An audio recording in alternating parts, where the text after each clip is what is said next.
Hello बच्चों, let's read the question. Explain what role women had in Nazi society. Written to chapter 1 on the French Revolution. Write a paragraph comparing and contrasting the role of women in the two periods. तो question में हमें दो चीज पूछी गई है. पहली चीज ये है कि विमेन का रोल क्या था नाजी सोसाइटी में, during the Hitler period women का क्या रोल था. और सेकेंड हमें ये पूछा गया है कि फ्रेंच रेवोल्यूशन में द चैप्टर जो है हमारा फ्रेंच रेवोल्यूशन, फ्रांस में वुमेन का रोल कैसे डिफरेंट था than the role of women in the Nazi society.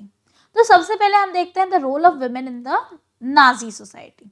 ठीक है, अब हिटलर ने मदर जो थी उसको सबसे इम्पोर्टेंट सिटीजन बना दिया था. उसने बोला माँ बहुत इम्पोर्टेंट चीज है. क्यों? क्योंकि माँ की ये ड्यूटी है, एक औरत की ये ड्यूटी है कि वो रेशियली डिजायरेबल मतलब आर्यंस को ही पैदा करे. अगर वो आर्यंस को पैदा नहीं करेगी, गोरे लोगों को, ग्रीन आई वाले लोगों को पैदा नहीं करेगी तो वो पनिश होगी.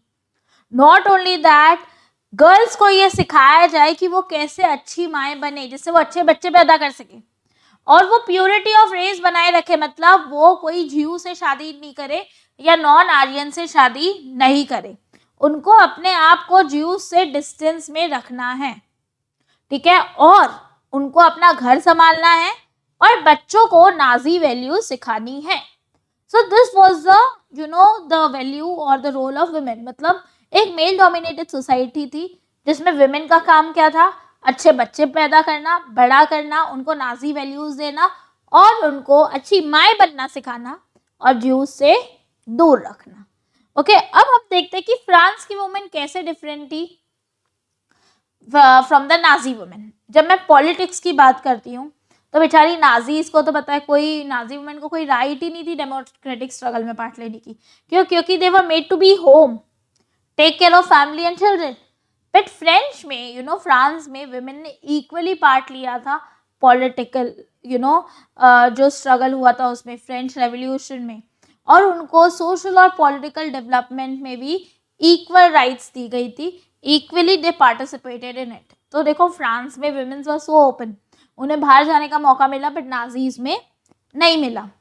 और नॉट ओनली दैट, फ्रांस में मोस्ट ऑफ द वुमेन जो थी वो घर से बाहर जाती थी एक लिविंग को अर्न करने के लिए. They used to go for jobs कि वो कुछ पैसे कमा कर लेकर आए अपने पति के साथ और घर चला सकें.